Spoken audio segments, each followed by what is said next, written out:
Il Beato Padre Francesco, ricolmo ogni giorno più della grazia dello Spirito Santo, si adoperava a formare con grande diligenza e amore i suoi nuovi figli, insegnando loro, con principi nuovi, a camminare rettamente e con passo fermo sulla via della santa povertà e della beata semplicità.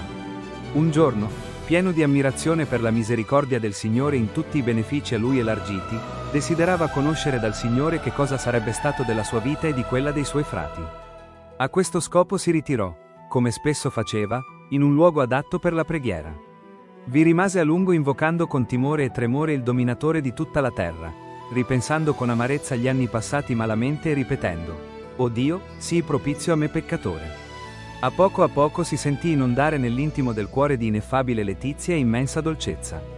Cominciò come a uscire da sé, l'angoscia e le tenebre, che gli si erano addensate nell'animo per timore del peccato, scomparvero, ed ebbe la certezza di essere perdonato di tutte le sue colpe e di vivere nello stato di grazia.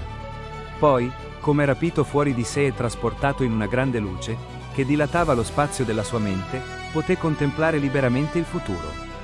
Quando quella luce e quella dolcezza dileguarono, egli aveva come uno spirito nuovo e pareva un altro. Allora fece ritorno ai suoi frati e disse loro pieno di gioia: «Carissimi, confortatevi e rallegratevi nel Signore. Non vi rattristi il fatto di essere pochi, non vi spaventi la mia e vostra semplicità, perché, come mi ha rivelato il Signore, Egli ci renderà una innumerevole moltitudine e ci propagherà fino ai confini del mondo. Sono costretto a raccontarvi a vostro vantaggio quanto ho veduto. Sarebbe più opportuno conservare il segreto, se la carità non mi costringesse a parlarne. Ho visto una gran quantità di uomini venire a noi, desiderosi di vivere con l'abito della santa religione e secondo la regola del nostro beato ordine. Risuona ancora nelle mie orecchie il rumore del loro andare e venire conforme al comando della santa obbedienza. Ho visto le strade affollate da loro, provenienti da quasi tutte le nazioni.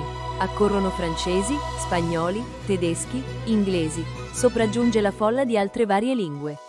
Ascoltando queste parole, una santa gioia si impadronì dei frati, per la grazia che Dio concedeva al suo santo, perché assetati come erano del bene del prossimo, desideravano che ogni giorno venissero nuove anime ad accrescere il loro numero per trovarvi insieme salvezza.